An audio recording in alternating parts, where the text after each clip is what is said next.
So take a few moments to reflect on whatever will help you to generate an open heart of love and compassion and altruism,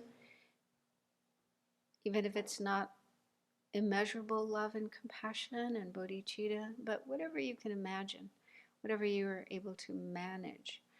And then make that your motivation for participating in this session.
Then spend a few minutes being aware of your breathing coming in and going out to really settle your mind down in the here and now.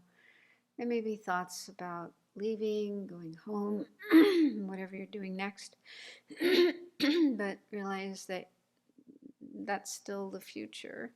You're still here, and it'd be good to really make the best of these last few hours.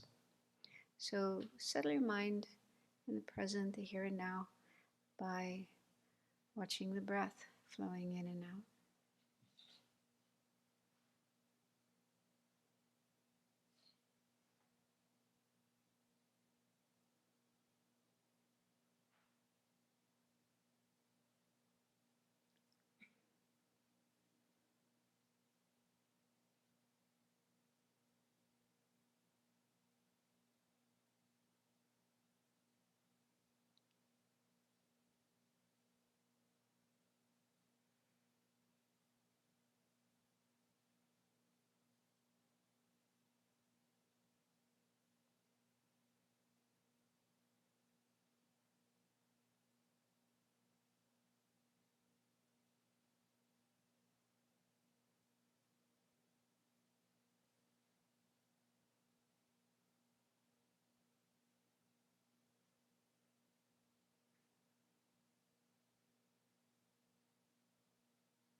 Now, bring to mind an experience, preferably something recent so it's still fresh in your mind, where you had some emotion.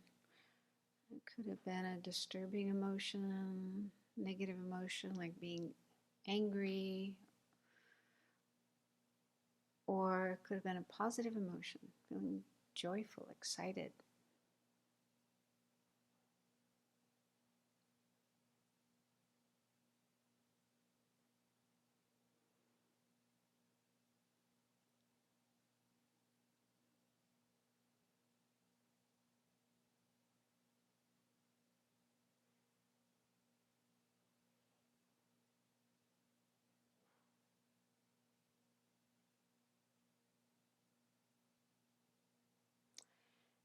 And as you remember that experience, see if you can detect a sense of I behind or beneath the emotion, an I that feels the emotion.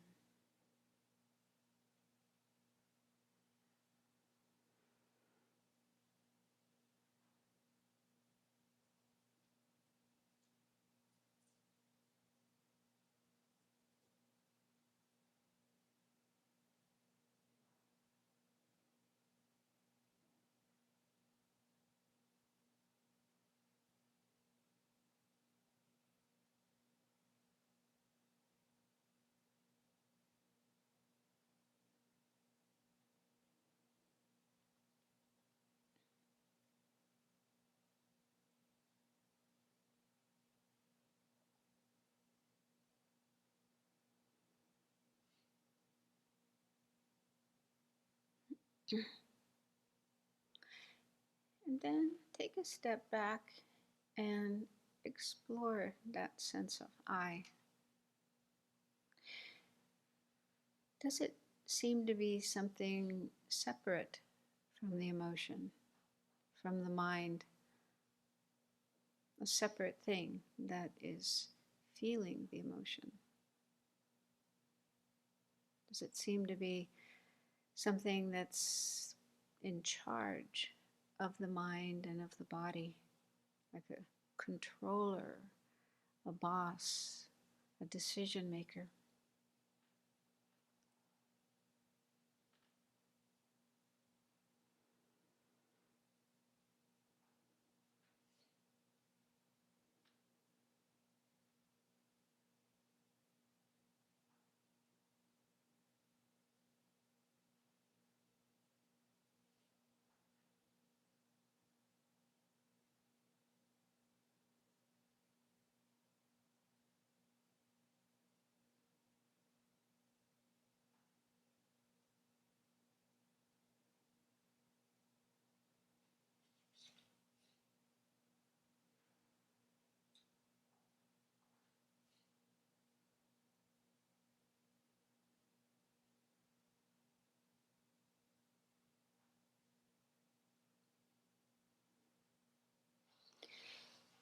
Does it seem to be something that exists on its own, independent of the body and mind and other things? Something real rather than just a mental fabrication?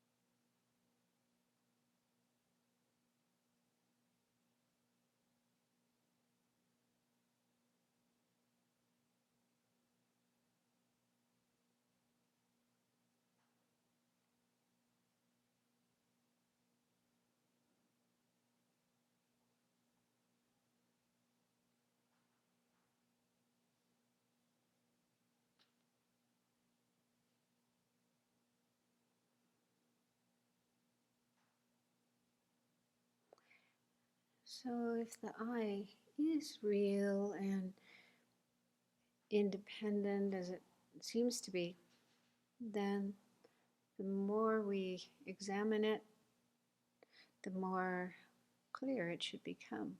We should gain a better understanding of it. So ask yourself, what exactly is this I? Is it something in the body, some part of the body?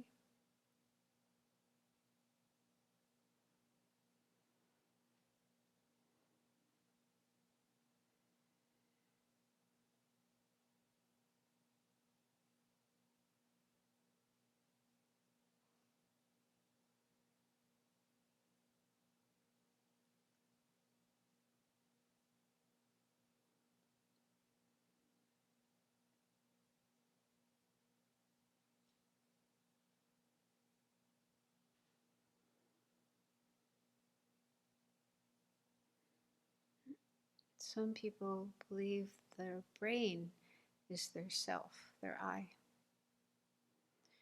If you have that idea, then think again. Think about what the brain looks like, what it's composed of, its nature, and ask yourself, is that really how I see myself? Does the reality of the brain correspond with the way I feel about myself, my sense of I?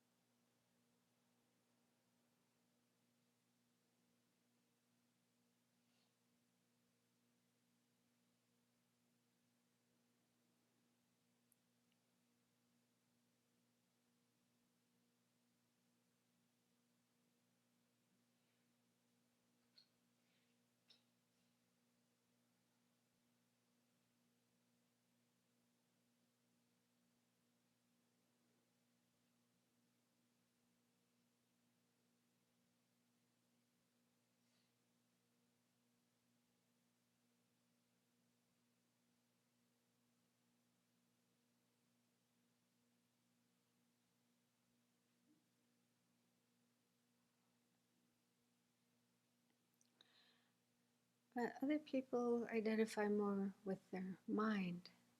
They feel the I is the mind. But according to Buddhism, the mind is something non-physical. It's a non-physical kind of energy, and it's always changing. It's never the same from one moment to the next. It's just a stream of momentary mental states, thoughts, memories, emotions, perceptions. And there's nothing in the mind that is fixed, permanent, always there, always the same. So given the reality of the mind, is that really equivalent to your sense of I?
So you might have difficulty answering these questions or even asking them, knowing how to do this exploration.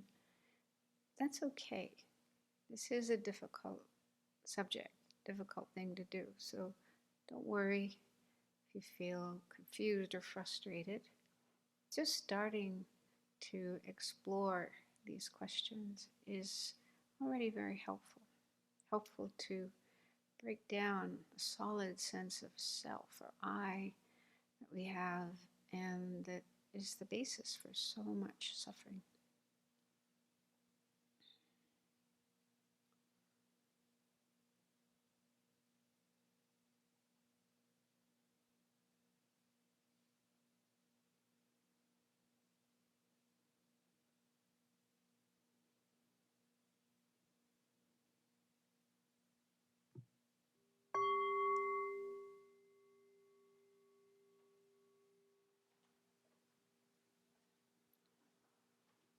So for some of you, this might be the first time you've done a meditation like this, and yeah, you might feel confused. I certainly did when I was first learning about this topic and asked to do this kind of exploration. I just felt so confused and didn't even understand what it was all about. And yeah, it's kind of uncomfortable to have confusion. I don't know about you, but I like to be clear about things. I like to understand things. And so this kind of throws things up in the air. There's a verse or a quotation from one of the great Indian masters, Aryadeva, that the Tibetan lamas like to quote. It goes something like, even just having doubt about the nature of things shakes the foundation of samsara. Something like that. Yeah. So that shows that, yeah, even to start doubting, questioning, exploring, wondering, who is the I? What is the I? How does it exist? Do I really know my I? And so on. Or with regard to other people, the world, and so on. Just starting to ask those kind of questions is already starting to shake the foundations of samsara, which is like a prison. Living in samsara, being in samsara is like a big prison. It's not a nice place. Buddha found a way to be free of this prison and, showed the way, showed the escape route. Here it is. Just go this way. You can get out. So it's up to us to follow that. But it does take time, of course, to understand these sort of points and generate the right understanding, the right attitude. But even to just start doing it is already very helpful. Because, many people, up until the time they meet these teachings, we may have thoughts like, I know myself. I can handle things on my own. I'm okay. I can manage. You ever feel that way?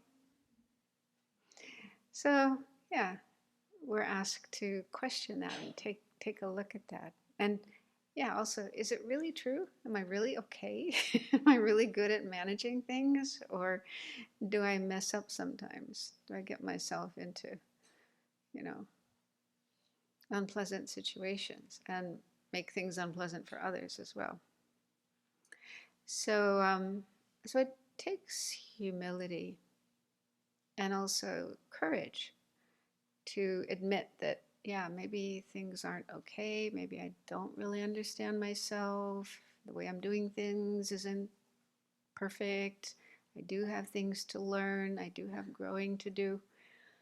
For many of us, that may seem obvious. No problem accepting that. But yeah, something I read in this book, brought that up to me. Before I go into that, so with regard to grief or any kind of problem, any kind of painful experience we have in life, this is one method we can use, one tool to deal with the difficult emotions that we're experiencing.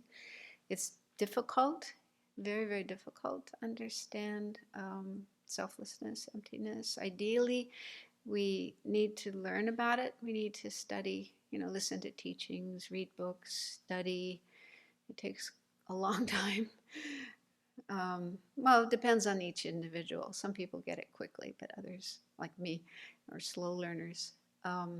So, yeah, it can take a long time just to get to where we have some kind of understanding, like what this is all about. And sometimes even to ask questions about it is difficult. Like we don't even know how to formulate questions. So that itself can take a long time. But slowly, gradually, then our understanding grows, and then we were able to start exploring it in meditation. So understand that it does take time, but it's so worthwhile. It's worth putting in the time and energy. I know people sometimes get frustrated and think, oh, do I really have to learn this? It's so hard. Well, it is hard, yeah. But yeah, if we want to be free of suffering and the causes of suffering, if we want to attain nirvana, if we want to attain enlightenment and help all other beings, we can't do it without this. It's just not possible to do it without an understanding of selflessness, emptiness, and not just intellectual understanding, but it has to become our experience, an actual realization. So, yeah, whatever little bit of understanding you're able to generate in this lifetime, that's already very helpful. And then, we can continue in next life and then life after that, and, keep going. So don't expect you'll have a perfect understanding in this lifetime. You might, but it's also something that could take a number of lives. Yeah, so we can explore our sense of self, or I, the one who's feeling the emotion, anger or attachment or grief or whatever. We can also explore, like in the case of grief, the person we are grieving, person we have lost, and what exactly is that person? Yeah, do they really exist the way that I believed them to, the way I was kind of grasping at them? So we can also do this sort of exploration with regard to that person. That, initially, right after losing someone, that may be too hard to do. But after some time, when your emotions have settled down a bit, then that could be a useful exploration. We can also do it with the emotions that we're feeling. Yeah, various thoughts and emotions that are going on in our mind. What exactly are they? How do they exist? So the teachings say we have misunderstanding, misconceptions about everything. Ourself, others, things, our own mind, our experiences, things that happen in the world. So we do need to clear up that confusion and understand things correctly. Although it's also said that once you understand emptiness with regard to one object, it's very easy to understand it with regard to others. It's not that you have to go through this long, hard slog with every single object, every single molecule and atom. No. Understanding it with one will help you understand it with others. And they usually recommend we start with ourself, this I, big fat I, which seems so real, so solid. And it's very slippery, the sense of I. When we're not looking, it comes out and gets all emotional and makes a mess of things. Seems very real. But then when we try to turn our attention to it and examine it, it disappears. And one of my teachers gave an explanation that I found really, really helpful. So I'd like to share that, because they say that in addition to studying, learning about emptiness and so on, it's also good to do other practices, such as accumulating merit and purification of non-virtue, negative energy. And I never quite understood, why we have to do those things. How do they help? And then one of my teachers said that, this was cute. He said, when you try to search for the I, it goes into hiding. And if we have a lot of afflictions in our mind, then there's a lot of hiding places for the I. It can hide in the afflictions. But when we clear our mind, make our mind more clear and pure, there's fewer afflictions, fewer hiding places for this sense of self or I, then it's easier to find. So I was thinking, I don't know if he himself said this or I just thought of it on my own, but a kind of analogy, like if there's a thief, yeah, the police are trying to catch this thief and they're chasing this thief. And if the thief goes into a market where there's all these hiding places, especially a Middle Eastern market, it's very complex, and these alleys and little basements, lots of places where the thief can hide. Forget about finding the thief, it's almost hopeless. On the other hand, if the thief runs into a big empty football field, no hiding place, no place to hide, it's really out in the open, then it will be easy to catch the thief. So it's, kind of similar like that in our mind. If our mind is full of disturbing thoughts and emotions, then when we try to find it, it hides and it's hard to find it. But the more we can purify our mind, make our mind more and more pure and clear, and also accumulate positive energy and especially concentration.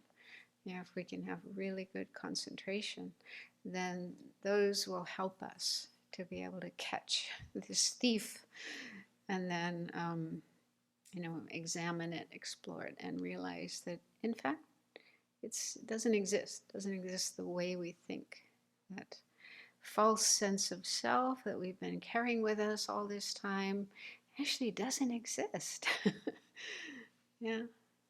So, it's good to do other practices as well. Purification, accumulation of merit, living ethically, keeping good ethics, and developing our concentration and love and compassion. So all the other aspects of the path are helpful. They're like complementary. They will help us in this understanding of emptiness. That's why we can't leave those out, ignore those, and only focus on this one. It won't work.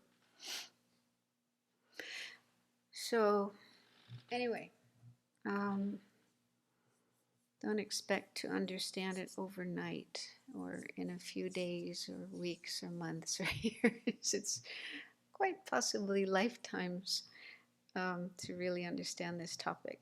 So relax, don't be frantic. Okay, so I had said that I would share some material from this book that I haven't been able to finish, but I read some of it. It's called It's Okay That You're Not Okay, with the subtitle Meeting Grief and Loss in a Culture That Doesn't Understand. So this is written by this woman who lost her partner, but she was also a psychotherapist. And so she had a lot of understanding about grief from the Western tradition, but then when it came to her own experience of loss, she realized she had a lot to learn.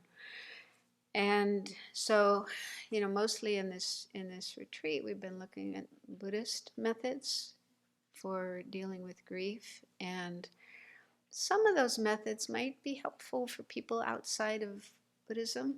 It's possible, but it's possible that some of them wouldn't be helpful and may even be counterproductive. They may make people feel worse rather than better.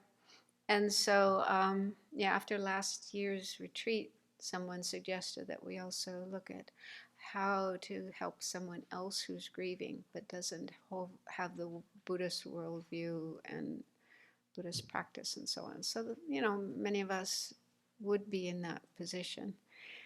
So I thought to share a few things from this book that might be helpful. And there's a lot more, and I haven't even had a chance to read it all, so you can get it for yourself.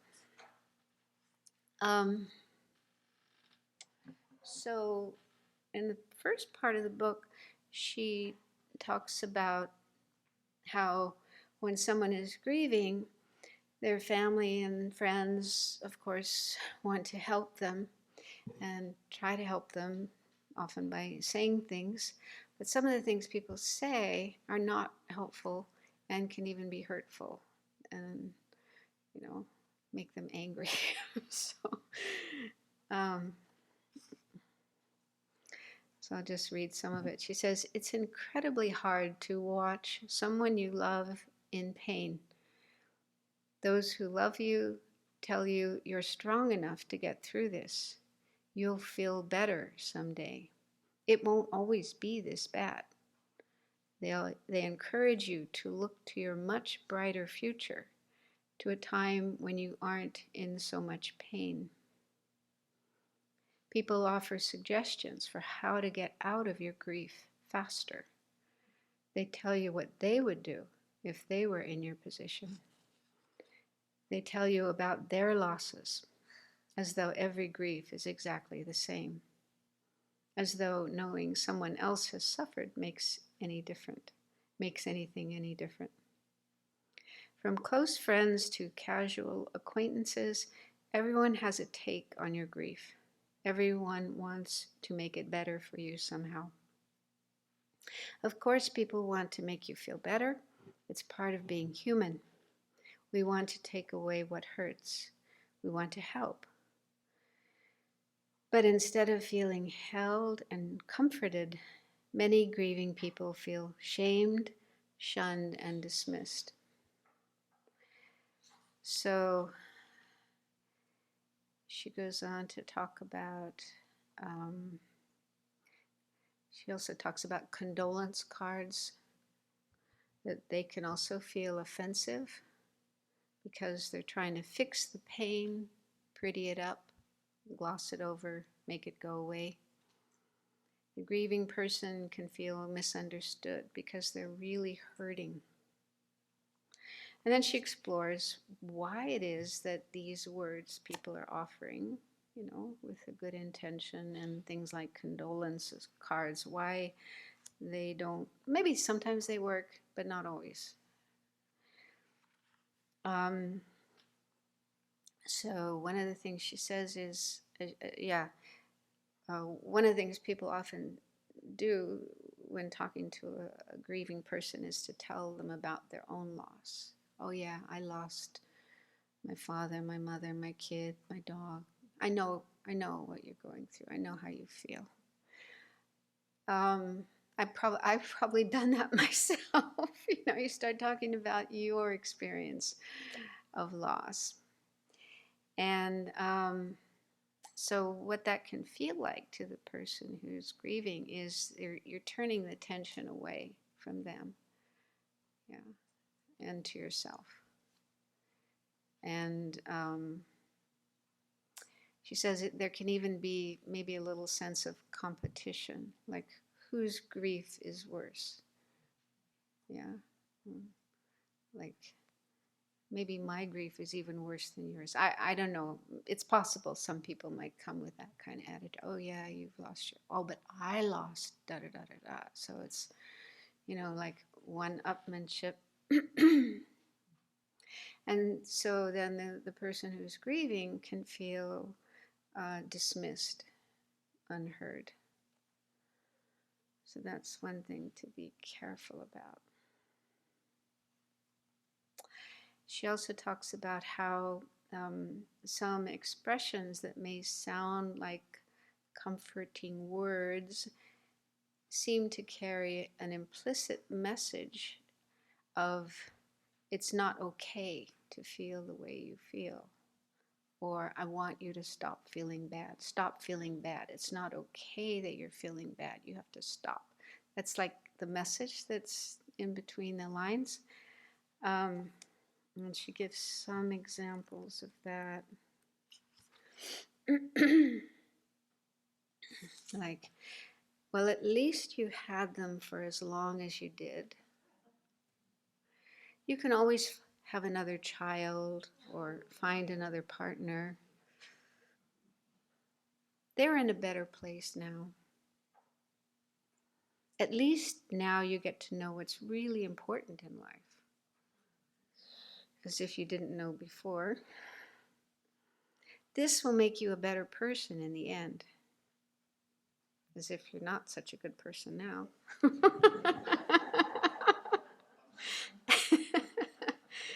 You won't always feel this bad. You're stronger than you think. This is all part of the plan. Everything happens for a reason. And even, she says, even saying something like, he wouldn't want you to be sad, or at least you had her for as long as you did, might seem like a comfort. The problem is there's an implied second half of the sentence in all those familiar lines. The second half of the sentence unintentionally dismisses or diminishes your pain. It erases what is true now in favor of some alternate experience. That ghost sentence tells you it's not okay to feel how you feel.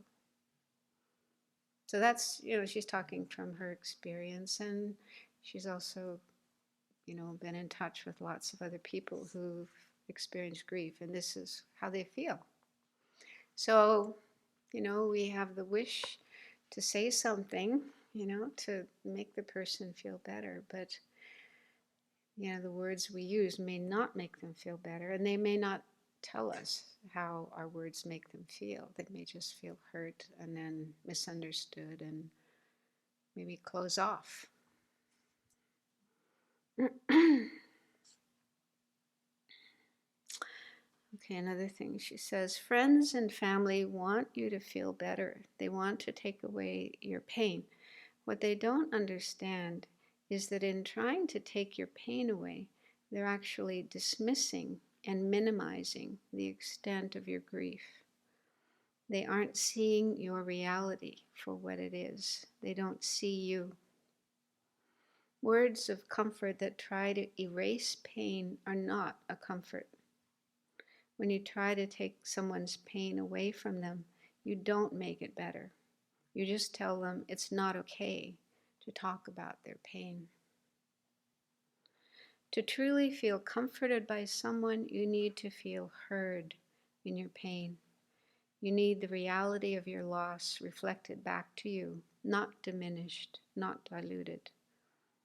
It seems counterintuitive, but true comfort in grief is in acknowledging the pain, not trying to make it go away.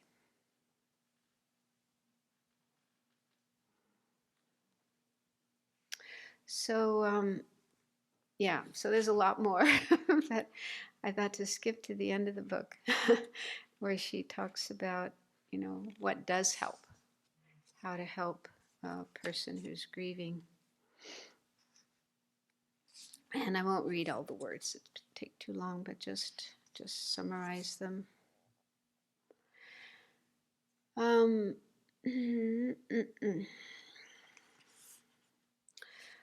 Okay, first, she says, grief belongs to the griever. You have a supporting role, not the central role in your friend's grief. This may seem like a strange thing to say.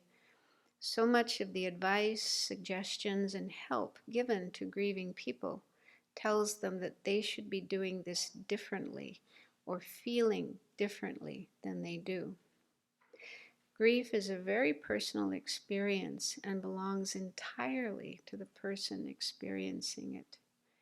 You may believe you would do things differently if it had happened to you. We hope you do not get the chance to find out. This grief belongs to your friend. Follow their lead. So don't try to solve the problem for them, but allow them to solve the problem themselves. Problem, even to say problem, she objects to that. To say grief is a problem. They have to be able to go through this experience in their own way, and take however long they want or they need, not want, but need. And I can, reading this book made me think back to when my sister lost her son, her only child, a few years ago. And she's still grieving. And I think losing a child must be the worst. I don't have that experience, but you bring a child into the world, you take care of them, just constantly thinking of your child. And that connection between mother and child must be the strongest connection there is. And they're not supposed to die before you, right? They're supposed to outlive you. You bring them into the world, you want them to have a long, full life. You're not supposed to die when they're 32 or 10 or 2, right? So it must be just the worst thing. And I see in myself this, when I hear her talking about her grief, my mind thinking, oh, come on, just get over this. You're still clinging to him. So I feel really bad about that. Of course, I don't say that, but just to have that kind of thought is it's not really kind, not really compassionate. Of course, you want them to be free of their suffering, but you can't make that happen. You don't know how to do that. So, but there are things that you can do to support them and help them. So, okay.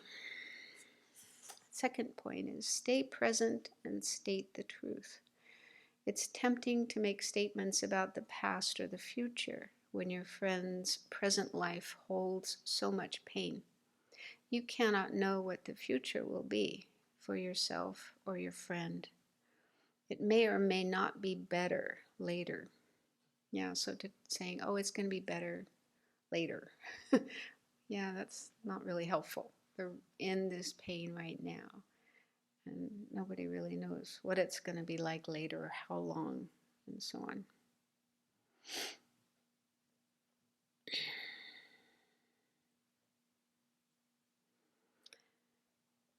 And saying things like the person who passed away is in a better place. I think for some people that could be comforting. Especially if they believe in God and believe in heaven. To think that their loved one is there in a good place with God, with the angels. I think that can be comforting. But maybe for people who don't have that kind of view, that kind of belief, then maybe it's not appropriate to say that.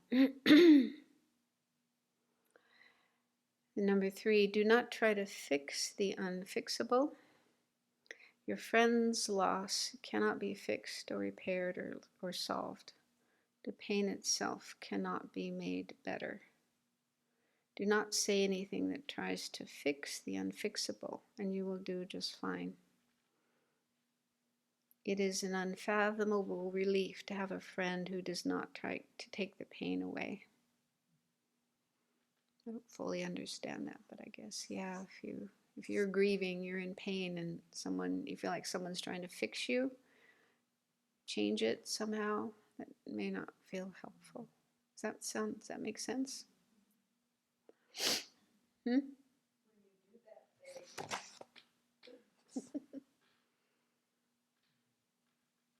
When you try to fix them, then that stops their grieving process. So if you're just witnessing it, then they can go through it and it goes quicker and, they don't get stuck. Witnessing, listening, holding them with love and compassion, but not offering your ideas about what they should do. And that's what she says. Number 4, be willing to witness searing, unbearable pain. Yeah, this is hard to do. And number 5, this is not about you. Being with someone in pain is not easy. You will have things come up, stresses, questions, anger, fear, guilt. Your feelings will likely be hurt. You may feel ignored and unappreciated. Your friend cannot show up for their part of the relationship very well. Please don't take it personally, and please don't take it out on them. Right? Please find your own people to lean on at this time. It's important that you be supported while you support your friend. And number 6, anticipate, don't ask. Do not say, call me if you need anything, because your friend will not call.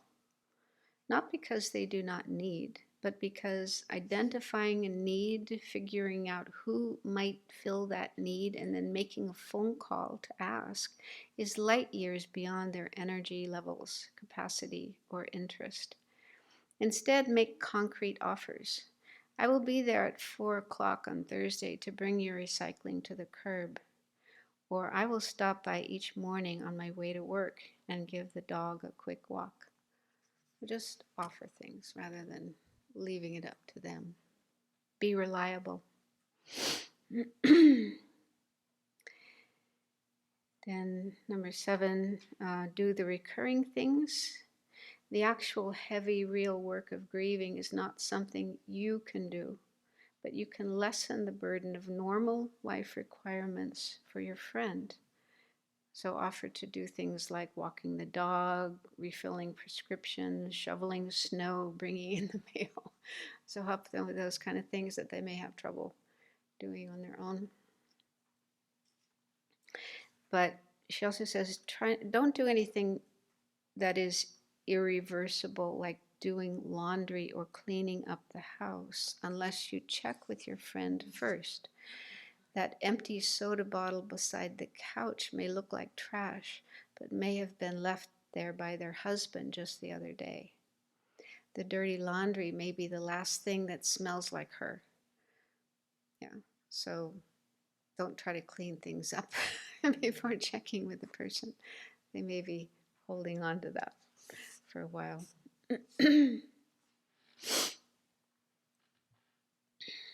And then 8, tackle projects together.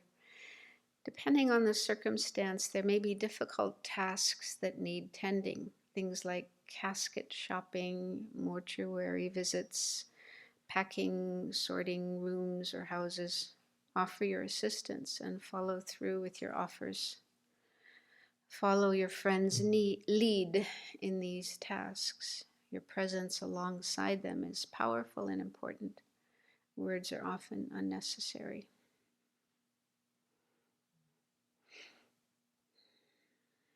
Number 9, run interference. To the new griever, the influx of people who want to show their support can be seriously overwhelming. What is an intensely personal and private time can begin to feel like living in a fishbowl. There may be ways you can shield and shelter your friend by setting yourself up as the designated point person, the one who relays information to the outside world or organizes well-wishers. Gatekeepers are really helpful.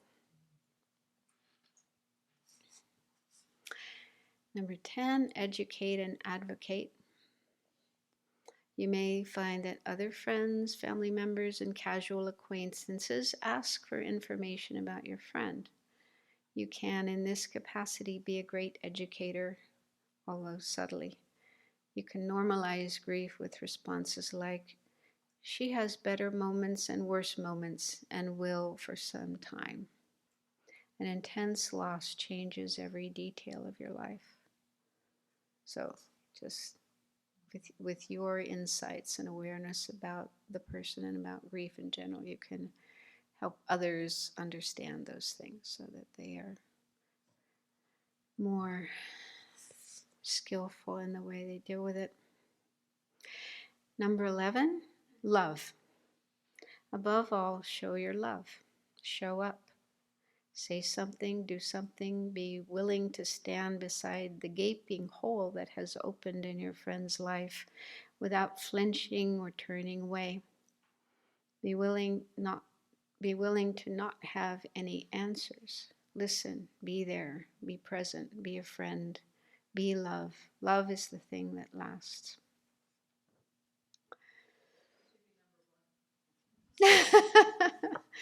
Well, all the way through, yeah.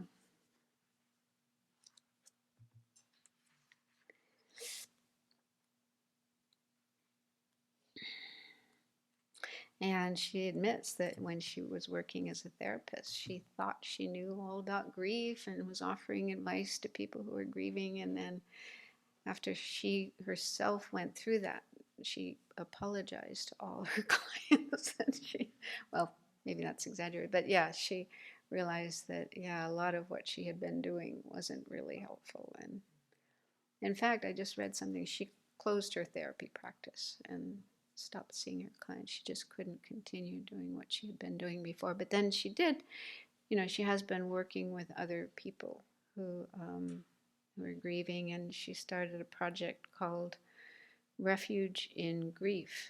So she has a website, and it's helped create sanctuary for those in pain and encouragement for those who want to help. So she's, involved in helping people. Yeah, so that's like from the Western perspective. One of the things that she read that I had some difficulty with was, let's see, what is it? Yeah, she said if people say things like, you'll become a better person from this can feel insulting, as if you weren't good enough before, as if you were flawed and you needed this to happen in order to become better.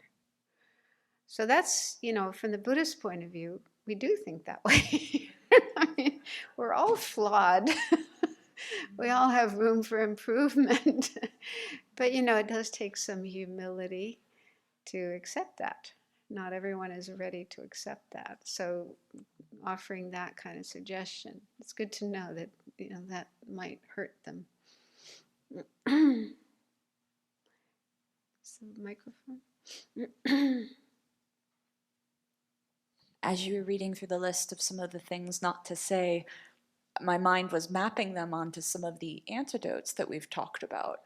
But I can also see how there's a big difference between using some of these ideas to work with your own grief versus telling it to someone else who may not be at that place, who may misinterpret it, who may not have the context. I mean, just like karma.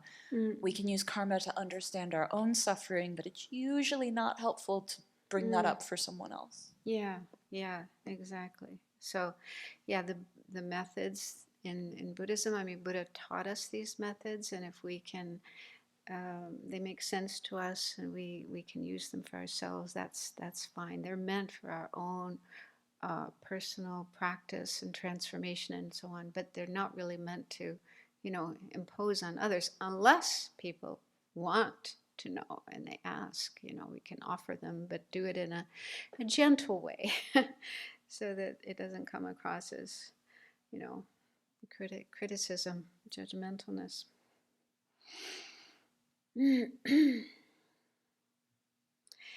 Okay, so like I say, that book could be useful. Maybe some of it could be useful for your own experiences of grief and other things you're going through related to that, but also to be able to help other people that who are grieving. I also thought to share, going back to Buddhism, I already mentioned this story about Ananda and how he was shattered when he found out about the death of Shariputra. And so this is another really nice book. It's called Mindfully Facing Disease and Death, Compassionate Advice from Early Buddhist Texts by Bhikkhu Analayo. And it contains lots of stories, quotations from the sutras. So it's the Buddha's words, stories about Buddha interacting with people who were, it's not just about death and grief, but other aspects of life like pain, illness, and yeah. So it's really nice, very, very beautiful. I really like reading the Buddha's words, what the Buddha said and did with people who are going through these difficulties. So chapter 14 is called Mindful Freedom from Guilt. I won't read the whole thing, I'll just summarize it. But what happened is Shariputra passed away. And I mean, he was already an arhat. He was, free of all suffering, but showed the aspect of passing away, or what they call it final nirvana. Attain final nirvana. And when Ananda heard this news, he was really, really upset. And he approached the Buddha, and they had this conversation. And Ananda said to the Buddha, "Blessed One, now my whole body is as if it were falling apart. The four directions are as if they had changed their order. The teachings I learned are as if they were blocked off." Right? So it was pretty shattered. And that's what people often feel when they lose a loved one. It's like everything just falls apart. Everything you knew before. And so then what the Buddha said in response, first he asked Ananda if by Shariputra passing away, did he take away the practices of ethics, concentration, wisdom, the means for attaining nirvana? Did he take away the 37 harmonies with enlightenment? Are these things no longer existing? And Ananda says, no, he hasn't taken those things away, but Shariputra was virtuous and learned, and went on to talk about all the wonderful qualities of Shariputra, how he was such an amazing person, he taught the Dharma, and so on. And so Ananda said, it's because of the Dharma and those who receive the Dharma that I am sad and distressed. So it wasn't so much about himself, but just seeing the value of Shariputra in the world. So beneficial for so many people, especially the Sangha, the followers of the Buddha, maintaining the Dharma and so on. So that's why he was upset. And then the Buddha said to Ananda, do not be sad and distressed. Whatever arises is of a nature to be destroyed. Wishing for it not to be destroyed is wishing for what is impossible. So it's just impossible for like a person who comes into existence to not go out of existence. Various kinds of things and agreeable matters, everything for which one has affection, all of it is entirely of a nature to become separate from one. One cannot keep it forever. So again, reminding of impermanence, all these things that we own and use and enjoy and so on, have relationship with, their nature is impermanent. We can't keep them forever. And then the Buddha went on to talk about how all the great disciples in the community will be the ones who attain final nirvana first, and that he himself will soon be of the past. So reminding Ananda that, not just Sariputra, but all these other fantastic people in the community, they will pass away, and I too will pass away.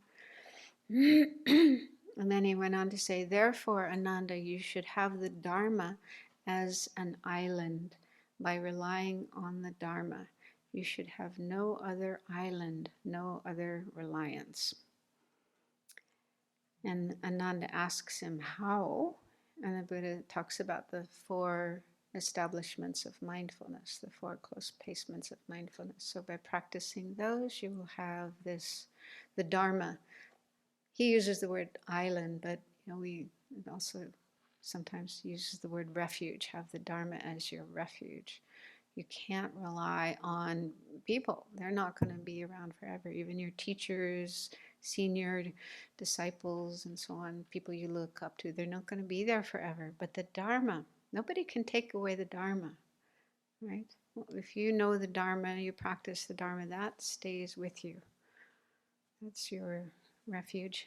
And then Bhikkhu Analios made some comments to this story. He says, using the analogy of an island may sound as though we should cut ourselves off from others and stay alone without relationships. I'm sure the Buddha did not mean this. He himself stayed most of the time with his disciples, and there was usually a community of disciples, monks and nuns staying together, practicing together, helping each other, and so forth. Okay, so he's not saying, go away, stay by yourself, but rather he says, I think the problem is not living with people, having relationships and so on, but rather attachment, clinging, craving, that kind of attitude, which is based on ignorance of the reality of impermanence, the reality of no fixed, independent self over here and over there. A self here and a self person over there that we get attached to. So being ignorant about the true nature of people, persons, and also ignorant of impermanence. This is the problem. So blinded by such ignorance, we cling to a real me over here and real others over there who help us feel good, satisfy our needs, our wishes, and so on. And we want this situation to go on forever. So that's the problem. That's what is, the way we see things. But it's impossible, as the Buddha said. So yeah, I think it is good to explore our experiences of grief, try to understand what's really going on in our minds. Sometimes it may seem like we are sad because of the other person, we're concerned about the other person or the other people. But if we look carefully and honestly, we'll probably discover that we're sad for ourselves. I'm the one who's missing out. I don't get to be with that person anymore. I don't get to have all those nice experiences that I had with that person. So we're grieving for ourselves, me, my loss. Maybe, I don't know, maybe most people realize that, but I don't know. What do you think?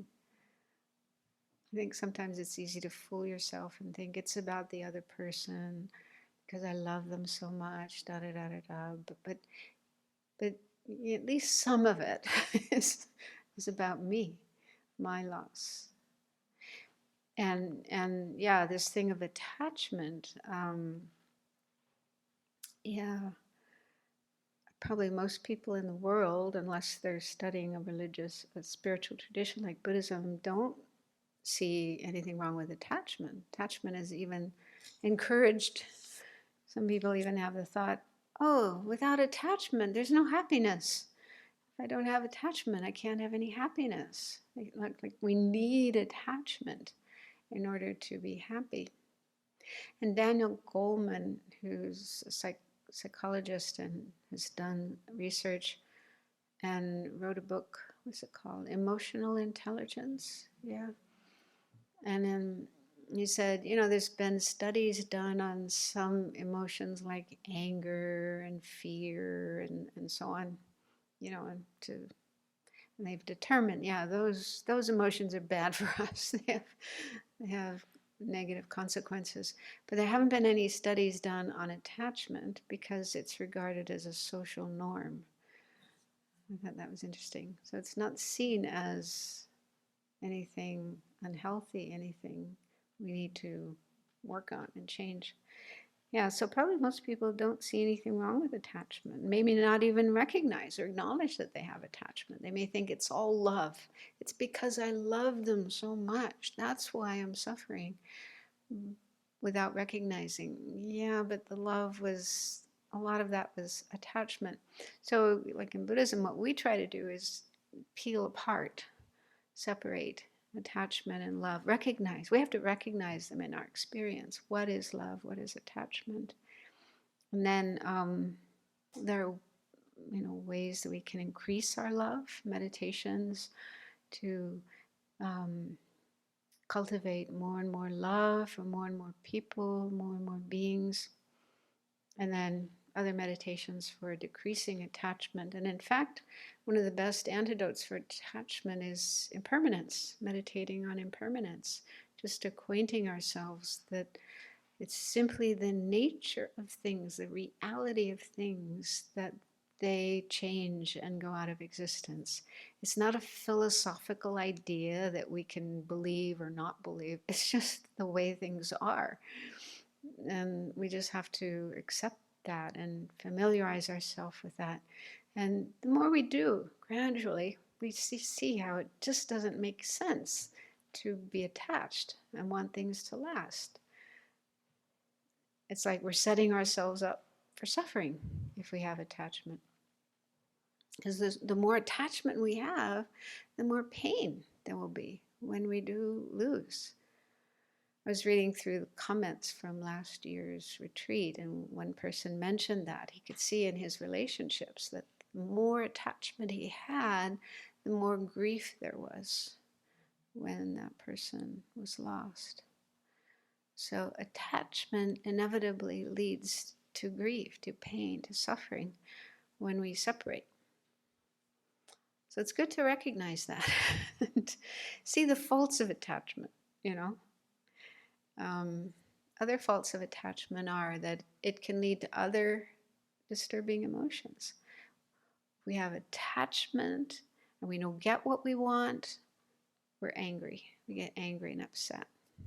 So I think, if we look at our relationships and when things go wrong in a relationship, when there's problems, when there's quarrels, when there's conflicts and so on, if we examine what is going on, I think we'll probably find attachment is there. Because, when we have attachment, I think inevitably that leads to expectations of people. I want you to be like this. I want you to do this and not do that. They're kind of unspoken and maybe even unconscious. We're not always conscious of our expectations, but they're there.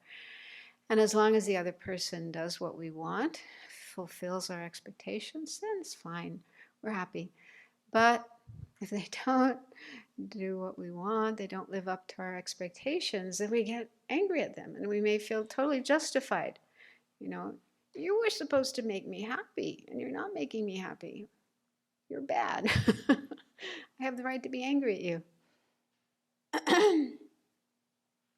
Yeah, so that's another thing that comes out of attachment. It can lead to anger when we don't get what we want. Things don't work out as we want. And the same with attachment to things, yeah. Somebody damages them or steals them, we feel we have the right to get angry. I mean that's kind of normal, yeah.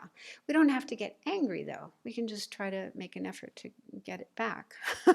No need to be angry about it. And then jealousy, yeah, that's really painful feeling. That also is related to attachment. We have attachment. Well, jealousy can occur in relationships. Like if you're attached to a person and then that person is showing interest in somebody else, giving attention to somebody else, right? But jealousy can also arise with other things, material things, qualities, abilities, fame, success. Okay, but there's always attachment there. I want something, I don't have it, I can't get it, somebody else gets it. Ah, I can't stand that. So it's like attachment plus anger and hatred. Yeah. If we didn't have that attachment, we wouldn't be jealous when we see someone else having what we want. So, and then it leads to fear and anxiety. What if something happens to my object of attachment? So, yeah, it kind of lies behind a lot of our afflictions and our problems. So it's good to explore this and you know, explore your experiences and try to recognize attachment there, and then recognize that, yeah, attachment leads to suffering and problems. It's not healthy, it's not good. And then if, for the spiritual path, wanting to follow the spiritual path, attachment is a big hindrance there too. Causes our mind to get distracted when we're trying to meditate. Attachment to the things of this life, fame, money, and so on, is a big obstacle to progress along the path and attain higher states. So it's definitely something we have to be free of if we want to attain those higher states of mind. So yeah, it's good to build up a case against attachment and become convinced that, not hate attachment, because it's just a state of mind. It's not permanent, it comes and goes in our mind, but just to be convinced that it's not good for us, and work on overcoming it. But it does take time.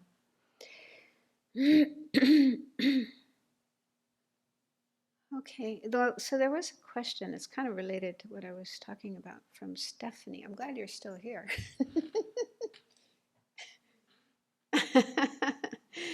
So the question is a disappointment a form of anger or a form of grief? So, I mean, I don't think, I can't remember coming across the expression disappointment in traditional Buddhist teachings, but I certainly have my experiences of it. And when I look at my own experience, it's related to what I was just talking about. There's attachment, and then there's hopes and expectations. You want things to happen a certain way. You want a person to be a certain way, to behave in a certain way. So there's hopes, expectations. And then if we don't get what we want, what we hope for, what we expect, then we're disappointed. There's disappointment. And there was a passage in this text, Visuddhimagga, which is from the Theravada tradition. It's kind of like their long rim, their explanation of how to follow the path to nirvana. And it seemed to suggest that grief can happen when a person doesn't get something they want. It said, yeah, this is one of the causes of grief. You want something that you think will bring you happiness, and if you don't get it, you feel grief. So according to that text, yeah, disappointment would be a type of grief. But in the Western sense, I'm not sure if would we say that. Usually we use the word grief for when we lose, we have loss, something we love or we're attached to is loss, that's grief. But it's very similar. It's a feeling of sadness because either you lost something you did have or you didn't get something that you wanted to have. But either way, it's a kind of similar feeling. And I think it could also be related to anger, because if you're disappointed, especially with a person, then there could be anger, blame, and so on. So it could lead to anger.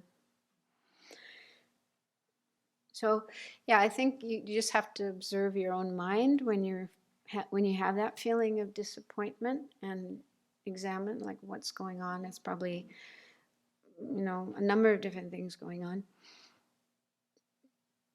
And then the second part of the question is how distant from disappointment is feeling betrayed? Betrayal, I think again it's similar, because that's usually in a relationship, and we often, because of things that we did, we did all this to help the person, do things for the person and so on, or we trusted the person. So again, I think it's only natural that there are expectations that the person should reciprocate. Yeah, they should appreciate us, feel gratitude, help us when we need help, do things as we want them to be done.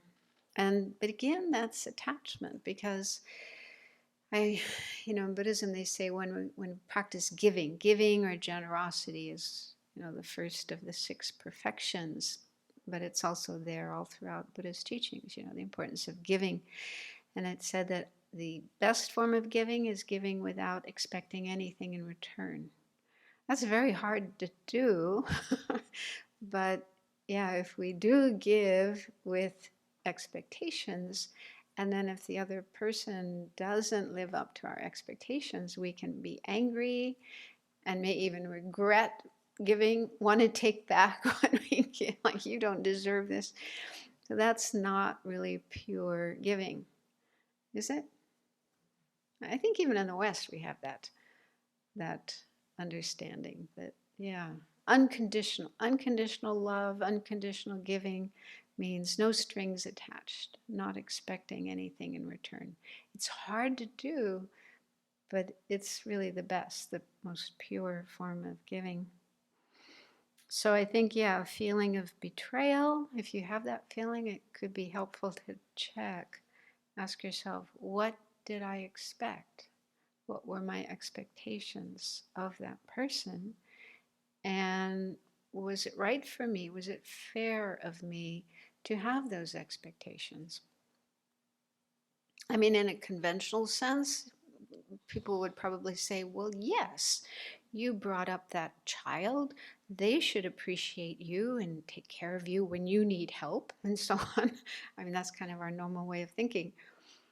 But even there, it's probably because of attachment. Yeah, there's expectations that that person would behave in certain ways, and then if they don't, of course, we're hurt, angry. And one of the 8 verses we recite on, well, Sundays, Sunday after lunch, is I think it's verse number 6. When someone I have benefited and in whom I have placed, is it trust or trust? And in whom I have placed great trust hurts me very badly.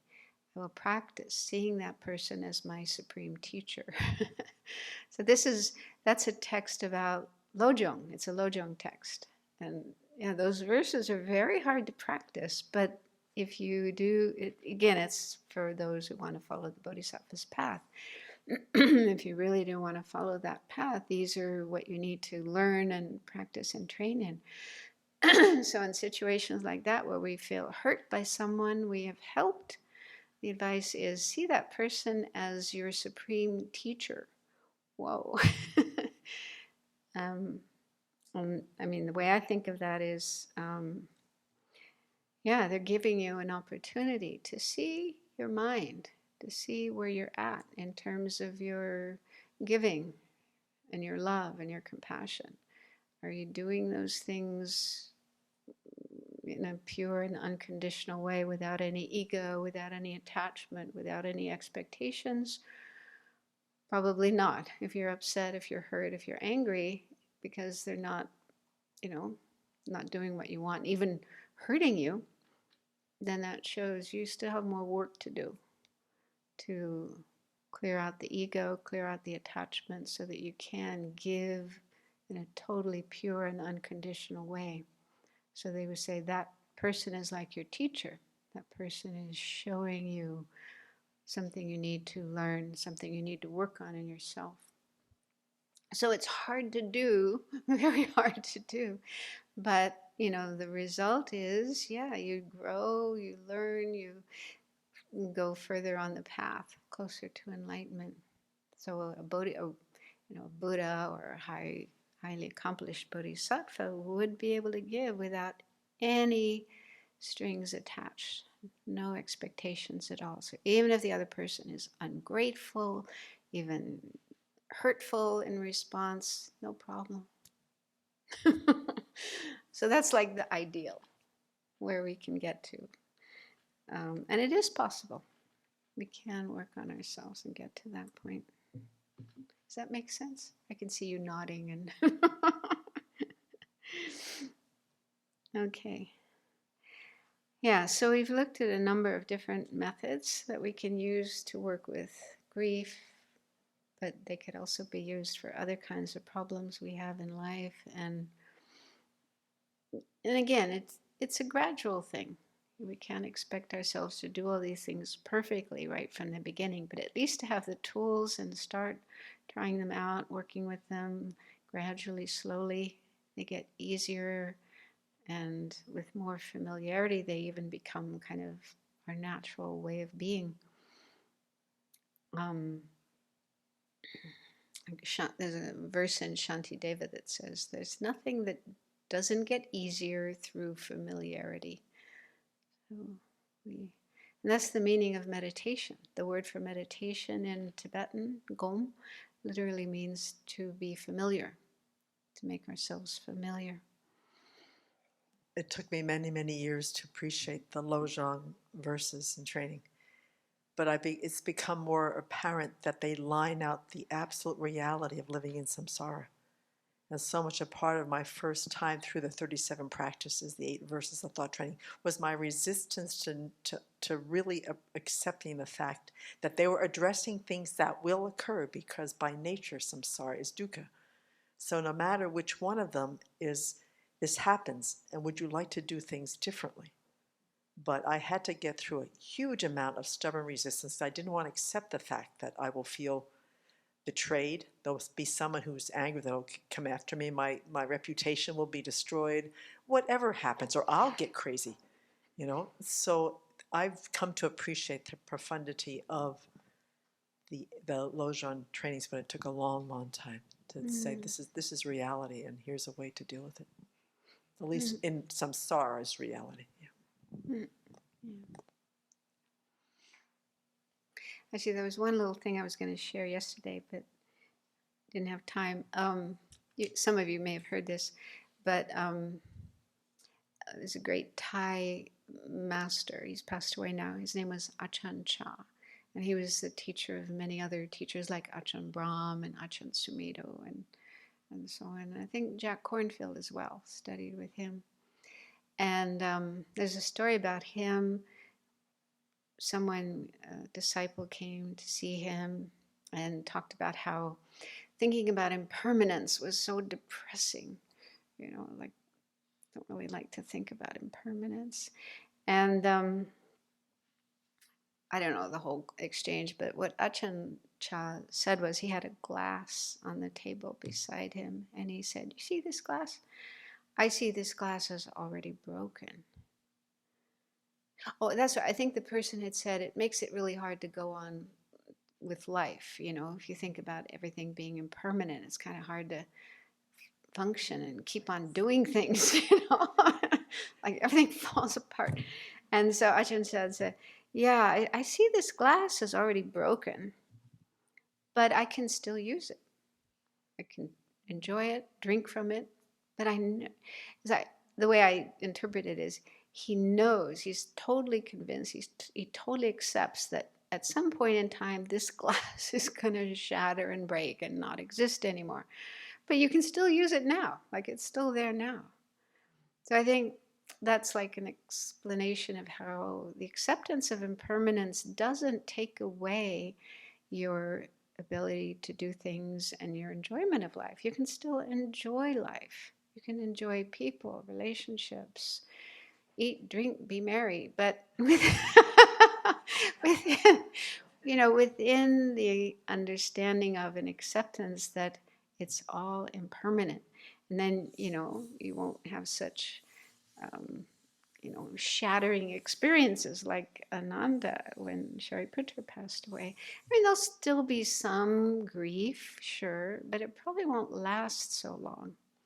Like the Dalai Lama talks about how often Tibetan people who have escaped from Tibet and come to India, and they come to see him, and they have all these stories of tragedy. Some have been in prison and beaten, and others have lost. Really, really sad stories, and they're weeping, and he weeps too. He cries too. He says it doesn't last very long. It's kind of like just on the surface, and then deep down, there's this calm, this peace. So he quickly recovers from that. So I see that as, yeah, you do accept and acknowledge the pain, the suffering of life, and you can cry with people, but not get stuck in it. Not, it doesn't last. Because you have this deep, the way I interpret his words are, you understand reality, you have the wisdom, understanding impermanence, understanding selflessness, emptiness, and so on. All these things are just like illusions, like dreams. They're not so solid as they appear. And so with that understanding, then, yeah, you can more quickly recover from any sadness, any mishap. So when the glass breaks, oh, that's too bad. Oh well, never mind. It's not. And even when a person dies, oh, that's really sad. But they were a good person. They did a lot of good. I want to carry on what I learned from them, and whatever. So you're able to see something positive and constructive rather than all negative, all sad. Okay, so yeah, this this has really been an experiment. I've never taught a course like this before. I really wasn't sure what to do, so I just find pulling out things here and there, and hopefully it has been helpful. And if there are things that you didn't find helpful, that's fine. My teachers would sometimes say, you don't have to accept everything in Buddhism. You can be like a shopper going to a supermarket. You have your list and you just take this and that. But you don't have to take everything in the supermarket. So you take what you need, and if there's something you don't need, you don't find useful, that's fine. That's helpful for other people, but it doesn't have to be something that you take on. So yeah, if there's anything in this course that you didn't find helpful or useful, you don't want to take home with you, that's fine. Yeah, just hopefully you've learned at least one or two things that you can find useful and helpful and want to continue working with and using.